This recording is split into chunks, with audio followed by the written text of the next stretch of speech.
নমস্কার বন্ধুরা, শুভ দুপুর। তোমরা সবাই কেমন আছো? আশা করছি সকলে ভালো আছে আর আমি অনেক ভালো আছি তোমাদের আশীর্বাদে। তো এখন বাজে ২টোর মতন, ২টো থেকে ব্লগটা স্টার্ট করছি আর আমি পুরো রেডি হয়ে নিয়েছি। আহ, আজকে তো ২৫শে ডিসেম্বর খ্রিসমাস ডে। তো আমার তরফ থেকে সবাইকে তোমাদের খ্রিসমাস ডের অনেক অনেক শুভেচ্ছা। আর আমার ফ্যামিলির তরফ থেকেও। তো আমাদের এখানে বাড়ির কাছে চার্চ বলতে তো আমি যাচ্ছি এখন রাহুতলা স্কুলে। আর যাওয়ার সময় খড়িবাড়ি বাঁধবে, যদি পারি ওখানেও ঢুকবো। তো ওখানে রাহুতলা স্কুলে ২৫শে ডিসেম্বরে খুব ভালো অনুষ্ঠান হয়। তো জানি না সেটা ধরতে পারবো কি না, কারণ অনেক লেট হয়ে যাচ্ছে আমার বাড়ি থেকে বেরোতে বেরোতে। এখন ২টোর মতন বাজে। তো চলো, পুরো রেডি হয়ে গেছি, যেতে যেতে আবার কথা হচ্ছে। তো বন্ধুরা এবার বেরিয়ে পড়েছি আমরা। আমরা বলতে তোমাদের দাদা ভাইয়ের আমি যাচ্ছি রাহুতলাতে। তো রাহুতলাতে তো বড়দিনের অনেক ভালো আর কি অনুষ্ঠান হয়, তোমরা আমার কাছের এলাকায় যারা সবাই জানো। এই যে দেখো, কথা বলতে বলতে খড়িবাড়ির ওখানে চলে এসেছি, কিন্তু এখানে এসে দেখলাম এখানের অনুষ্ঠানগুলো হয়তো শেষ হয়ে গেছে। তো তারপর আর এখানে দাঁড়ালাম না, আর ফাইনালি চলে এসেছি এবার রাহুতলা। তো তোমাদের দাদাভাই গাড়িটা রাখছে, তো তারপরে এই যে রাহুতলা মেইন গেটটা, আর এখানে লেখা আছে শুভ বড়দিন। তো আস্তে আস্তে এবার ভিতরে ঢুকছি, আর গেটটা যে তৈরি করা হয়েছে সেই সিনারিগুলো খুবই সুন্দর ছিল। আর প্রথমেই মাঠে ঢুকেই আর কি স্কুল মাঠটায় খুব সুন্দর মেলা বসেছে, আশা করছি তোমরা দেখতে পাচ্ছ। দু সাইডে মানে খাবারের দোকান, তারপরে অন্য অন্য জিনিসপত্র সব কিছুই খুবই সুন্দর উঠেছে এখানে। আর সেই জিনিসগুলো তোমাদের আমি একটু তুলে ধরলাম, আশা করছি তোমাদের খুব ভালো লাগবে ভিডিওটা। আর এই ভিডিওটা আমার পোস্ট করতে দুদিন লেট হয়ে যাচ্ছে। করেছি তো 25শে ডিসেম্বরে, কিন্তু আমার একটু লেট হয়ে গেলো। তো তারপরে তোমাদের দাদাভাইকে বললাম তাহলে মেইন চার্জে স্কুলে যাওয়া যাক। তোমাদের দাদাভাই আর বলছিল ওখানে হয়তো শেষ হয়ে গেছে, যাওয়ার দরকার নেই। তারপরে আমি বললাম না, এত দূর যখন এসেছি ওখানে একটু যাব, আর অনেকটা দূর যেহেতু হেঁটে যেতে হলে বেশ খানিকটা টাইম লাগবে। আমি তোমাদের দাদাভাইকে বললাম গাড়ি নিয়ে আসো, আর তারপরে আমরা গাড়িতে করে যাচ্ছি। দেখতে পাচ্ছ রাস্তাটাকে কিন্তু স্কুল মাঠ থেকে পুরো মানে স্কুল পর্যন্ত খুব সুন্দর করে এইভাবে সাজিয়ে গুছিয়ে তোলা হয়েছে। আর যেতে যেতে রাস্তার দুপাশেও খুব সুন্দর করে একদম যীশু খ্রিস্টানের জন্ম যেখানে হয়েছিল সেই জিনিসগুলো খুব সুন্দর করে তুলে ধরা হয়েছে। বেশ কয়েক জায়গায় দেখলাম, দেখে খুবই সুন্দর লাগলো। তারপরে ফাইনালি চলে এসেছে স্কুলে। আর স্কুলের সামনের মেইন গেটটা এটা, এখানেও লেখা আছে খুব সুন্দর করে। আর আমি এবার স্কুলের ভিতরে ঢুকছি। তো স্কুলের ভিতরে মনে হচ্ছে বেশ লোকজন এখনও আছে। আর আমার এই জিনিসটা দেখে একটু ভালো লাগলো। প্রথমে তো ভেবেছিলাম যে আমি হয়তো আসতে এতটাই লেট করে ফেলেছি, আমি হয়তো গিয়ে কিছুই পাবো না। এখন ওই 2:30 পৌনে 3টের মতন বাজে। তো তারপরে এসে যখন লোকজন দেখলাম, তো দেখে বেশ ভালোই লাগলো। আর সবার প্রথমে এখানে যীশু খ্রিস্টানের একটা মূর্তি করা আছে পাথরের ঘরটার মতন, তার উপরে দেখতে পাচ্ছ। আর এখানে একটা ভাই সেলফি নিচ্ছিল, মনে হচ্ছিল আমি সামনে দিয়ে যাওয়াতে তার ডিস্টার্ব হয়ে গেল। তো তারপরে এই যে মেইন চার্চটা এখানে, তো এখানে অনেক গান বাজনা হয়েছে, অনেক কিছু অনুষ্ঠান হয়েছিল, সেটা আমি যদিও ধরতে পারিনি, আগেই বললাম। আর মেইন চার্চটাকে তোমাদের দেখিয়ে দিলাম। আর আসো এবার তোমাদের গোটা স্কুলটাকে ঘুরে দেখিয়ে দিই এবার। আর স্কুলটাকে পুরো স্কুলটাকে খুব সুন্দরভাবে সাজিয়ে নিয়েছিল, সব সাইড দিয়েই যেদিকে তাকাচ্ছিলাম সেই দিকেই সৌন্দর্যের শেষ নেই। এই স্কুলটায় এসে সত্যি খুবই ভালো লেগেছে আমার। তো তারপরে এই যে দেখো চার্চের ভিতরে, এখানে আগেই বললাম গান বাজনা হয়েছিল, এখন যদিও কিছু হচ্ছে না, রুমটা কিন্তু পুরো বন্ধ করাই আছে। তারপরেও একটু চেষ্টা করেছি তোমাদের সঙ্গে শেয়ার করার। আর এখানে যীশু খ্রিস্টানের একটা মূর্তি, জানি না কতটা তোমরা দেখতে পেরেছো, কতটা তোমাদের আমি দেখাতে পেরেছি। ঘরটাকেও কিন্তু খুব সুন্দর করে সাজিয়ে গুছিয়ে তোলা হয়েছে। আর এই সাইডে অনেক কিছু হয়তো ছিল, সেটা হয়তো আমি তোমাদের দেখাতে পারিনি। তো তারপরে চার্চের এখান থেকে সামনে আর একটা খুবই সুন্দর একটা জিনিস আর কি, যীশু খ্রিস্টানের জন্ম এটা সাজিয়েছে, সেখানে এবার চলে আসলাম। এই যে দেখতে পাচ্ছ এত সুন্দর এই জায়গাটা, খুব সুন্দর করে আর কি খড় দিয়ে ঘরটাকে তৈরি করা হয়েছে। আর শুধু ঘর বললে এটা ভুল হবে, মানে ডিজাইন করে এত সুন্দর করে তৈরি করা হয়েছে। আর এখানে যীশু খ্রিস্টানের জন্ম হয়েছিল যেই জায়গাটা, সেই জায়গাটাকে আর কি ফুটিয়ে তুলে ধরা হয়েছে আর কি। আর মানে লাইটিং দিয়ে এই জিনিসটা হয়তো রাত্রেবেলা আরও বেশি ভালো লাগবে, যেহেতু লাইটিং দেওয়া ছিল। আর যীশু খ্রিস্টানকে ওখানে রাখা হয়েছে, একটা খড়ের ঝাঁকা করা হয়েছে, তার ভিতরে কাপড় দিয়ে তুলে দিয়ে তার ভিতরে আর কি রাখা হয়েছে। আর এখানে একটা ভাই আর কি জল শেষ হয়ে গেছিলো, হয়তো ঝর্ণা টাইপের এরকম কিছু একটা তৈরি করেছে, তো সেটা হয়তো কোনো প্রবলেম দিচ্ছিল, ভাইটা এখানে ঠিকঠাক করছিল।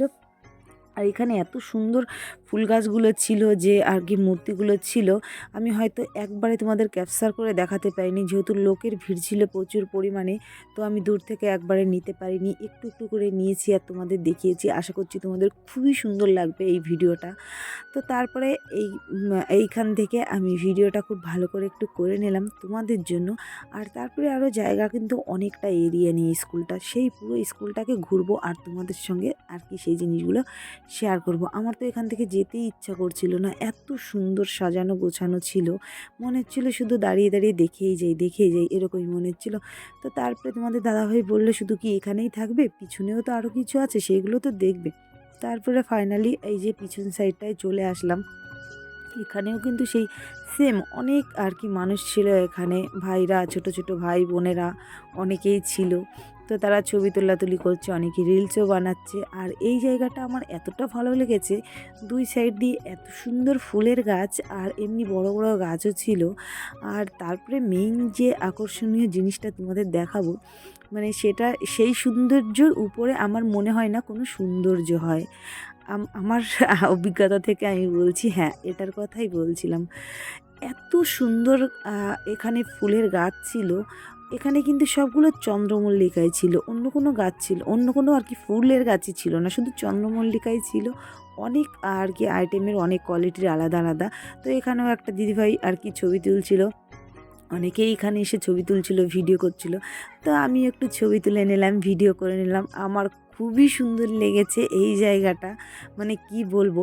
আর একটা কথা তোমাদের বলি, আমার বাড়ি থেকে কিন্তু বেশি দূর না, ওই 30 মিনিটের মতন হায়েস্ট লাগবে, তার উপরে হয়তো লাগবে না। কিন্তু আমার লাইফে এই যেই ফার্স্ট টাইম আমি এখানে এসেছি, আগে পরে আমার কোনো দিনও আসা হয়নি। তো এখানটা আমি দেখলাম আর কি, দেখে তো আমার এত ভালো লাগছে। তো এবার ওইখানটা থেকে চলে এসেছি, এবার স্কুলেরটাকে আর একবার তোমাদের একটু ঘুরিয়ে ঘুরিয়ে দেখিয়ে দিলাম সুন্দর করে। তো এখন বেরিয়ে যাব, সেটাই ভাবছিলাম, যে তোমাদের দাদাভাই বললো এখন এখান থেকে চলো, সামনে আর একটা জায়গা আছে ওখানে আর কি যাব। তো তার জন্য তোমাদেরকে স্কুলটা আবার সুন্দর করে আর একবার ঘুরিয়ে দেখিয়ে দিলাম। তো এবার ভাবছি এখান থেকে চলেই যাব। আর এই মুহূর্তেই দেখলাম যে কিছু আদিবাসী আর কি ভাইরা সেই আদিবাসী নাচগুলো নাচছিল, যদিও আমি মিউজিকটা দিতে পারিনি, কপিরাইট পড়ে যাবে এই কারণে। মানে এই জিনিসটা দেখে না আমার খুবই ভালো লেগেছে। এর আগেও হয়তো হয়ে গেছে এই সমস্ত জিনিসগুলো, সেই জিনিসগুলো আমি তোমাদের দেখাতে পারিনি, আমিই দেখতে পারিনি, তো তোমাদের কি করে দেখাবো। তো তারপরে ভাইগুলো নাচছিল দেখে খুবই ভালো লাগছিলো। আর একবার তোমাদের সাজটাকে আমি দেখিয়ে দিলাম। তো তারপরে এখান থেকে ফাইনালি এবার ওদের নাচগুলো দেখলাম, একটু টাইম দাঁড়িয়ে থেকে এবার বাইরে চলে যাব। বাইরে গিয়ে সামনে একটা হোস্টেল আছে সেখানে যাব। তো বেরিয়ে যাচ্ছি, মনে হচ্ছিল আর একটু সময় থাকলে হয়তো ভালো লাগতো, আর একটু সময় থাকলে হয়তো ভালো লাগতো। এখানে মানে আরও টাইম হচ্ছিলো, আরও লোকজন মনে হচ্ছিলো বেশি করে আসছে। তো ওখানে ছিলাম, বেশ খানিকটা সময় কাটালাম, ওখানে কিছু রিলসও বানিয়েছি আমি তোমাদের সঙ্গে, সেইগুলো অনেক আগেই শেয়ার করে দিছি। তারপরে ফাইনালি এটা হয়তো হোস্টেলই হবে, আমি সঠিক জানি না। তো আমি আন্দাজে আর কি বলছি। তো এখানে এসেই সেই সৌন্দর্যর শেষ নেই, এখানেও খুব সুন্দর করে সাজিয়ে গুছিয়ে তোলা হয়েছে। আর এখানেও খুব সুন্দর ফুলের গাছ ছিল, পার্ক টাইপের মতন ছিল, খুবই সুন্দর ছিল। এটা হয়তো হোস্টেলই হবে। তারপরে এখানেও ওই রকম যিশু খ্রিস্টানের আর কি জন্মটাকে এখানেও তুলে ধরা হয়েছে, খুব সুন্দর করে এখানেও সাজিয়ে গুছিয়ে তোলা হয়েছে। দেখতে পাচ্ছ খুব সুন্দর করে একটা সিনারি করা হয়েছে। আর এখানে বেশিরভাগ কাগজ দিয়ে আর কি সিনারিগুলো করা হয়েছে। তো তারপরে খুব সুন্দরই লাগছিল। আর এখানেও সবাই ছবি তুলছিল। তারপরে আমিও মনে মনে ভাবলাম, আমিই বা কেন বাদ যাই, আমিও একটু ছবি তুলে নিই। তো এই জায়গাটা আমার দেখে ভীষণ ভালো লেগেছে, একদম মনে হচ্ছিল বাড়ি, মানে ঘরোয়া ঘরোয়া টাইপ।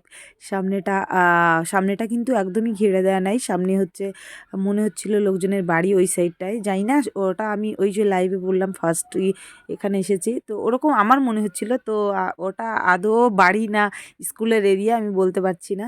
তো আর এই কাগজ ফুল গাছটা দেখে আমাদের বাড়ির কাগজ ফুল গাছটার কথা আমার মনে পড়ে গেল, খুবই মিস করছি, গাছটা যদিও নেই।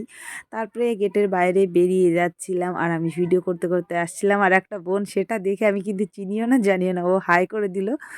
তো তারপরে এই যে এবার আমাদের স্কুলটা ঘোরা কমপ্লিট, চার্চটাও ঘোরা এখন যাব আবার সেই স্কুল মাঠে মেলাটাতে একটু ঘুরবো গিয়ে।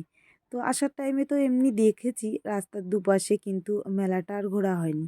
তো এবার চলে এসেছি মেলার ভিতরে। আর জানিস সোনাই, এই ভিডিওটা দেখলে আমাকে খুব বকবে যে, মা তুমি আমাকে না নিয়ে চলে গেছো। অলরেডি আমাকে বকেও দিয়েছে যে তোমরা দুজনেই ঘুরে আসলে, আমাকে বললে না একবারের জন্য। তো ও বলেছিল আগে থেকেই, মা পিকনিক করব, তো ওই কারণে আমি আর বললাম না। আর সত্যি কথা বলতে আমারও তেমন আর কি ইচ্ছা ছিল না যাওয়ার, হঠাৎ করে আর কি ডিসিশন হলো, তো ভাবলাম যে ঠিক আছে তাহলে গিয়ে একটু ঘুরে আসি। তো সেইভাবেই চলে এসেছি। আর খুব সুন্দর দোকানপাট উঠেছে এখানে, জিনিসপত্র খুব সুন্দর দেখলাম, মানে যেরকম আর কি মেলাতে হয়। এখানে খাবারের হোটেলগুলোও বসেছিল। তো তেমন মেলায় এখন ভিড় নেই। কিছু কিছু দোকান দেখলাম আর কি গুটিয়ে উঠেও যাচ্ছে, সব জিনিসপত্র গুটিয়ে। জানি না সন্ধ্যার পরে হয়তো হতে পারে আবার। তো হোটেল টোটেলগুলো ঠিকঠাকই আর কি বসেই ছিল, অন্য অন্য দোকানও ছিল। তো তারপরে মেলায় এসেছি, আর কিছু খাবো না সেটা কি হতে পারে। মেলাটা ঘুরে এবার চলে আসলাম মোমোর দোকানে। তো মোমো খাওয়ার জন্য চলে এসেছি। আর আবার বলছি সোনাক্ষীকে ভীষণ মিস করছি, ওই জিনিসটা খুবই ভালো খায়। তো ১ প্লেট মোমো নিয়ে নিলাম, তোমাদের দাদাভাইকে খেতে বললাম, ও খাবে না, আমিই খাচ্ছি। আর এবার মোমোর প্লেট হাতে চলে এসেছে, আর কি থেমে থাকা যায় বলো? কিন্তু মোমোওয়ালা না একটা জিনিস করেছে জানো তো? মোমোটা আমি নিয়েছি, ১ম একটা মোমো গালে দিয়েই না আমার মুডটা খারাপ হয়ে গেছে। কারণ মোমোগুলো মানে সব মোমোগুলোই, একটা শুধু মোমো গরম ছিল আর বাদবাকি মোমোগুলো ঠান্ডা ছিল পুরো একদম। মুখে দিয়ে এত রাগ হচ্ছিল না, কি বলবো? মোমো এই সমস্ত জিনিস তো একটু গরম খেতেই ভালো লাগে, তাই না বলো? আর এখানে ঠান্ডা মোমো দিয়ে দিয়েছে নিচের থেকে নামিয়ে, আমি তো সেটা খেয়ালই করিনি, কিন্তু স্যুপটা খুবই সুন্দর ছিল। তারপরে চলে আসলাম একটু ফুচকা খাওয়ার জন্য। ফুচকা আমি তেমনটা খেতে পারি না, কিন্তু খেয়েছি, ১০ টাকার ফুচকা খেয়েছি, বেশি খাইনি। ওই যে বললাম ফুচকাটা আমি টকটা আর কি খেতে পারি না তেমন। তো আজকে খেয়ে নিলাম, তো কোনো অসুবিধা হয়নি। তো এবার মেলা ঘোরা কমপ্লিট, খাওয়া দাওয়া কমপ্লিট, চার্চও ঘোরা কমপ্লিট। আশা করছি তোমাদের ভিডিওটা খুব ভালো লাগলো দেখে। আর যদি ভালো লেগে থাকে তাহলে অবশ্যই একটা লাইক করে দিও। আর এখন আমি বাড়িতে যাব, তো তোমাদের দাদাভাই গাড়ি ঘোরাচ্ছে, আর এই যে বাড়িতে রওনা দিয়ে দিয়েছি। তো ভিডিওটা যদি তোমাদের ভালো লেগে থাকে, আবার বলছি অবশ্যই একটা লাইক করে দিও, কমেন্ট করতে ভুলবে না কিন্তু। বাড়িতে চলে এসেছি, ভিডিওটা এখানেই শেষ করছি, দেখা হচ্ছে নতুন ভিডিওর সঙ্গে।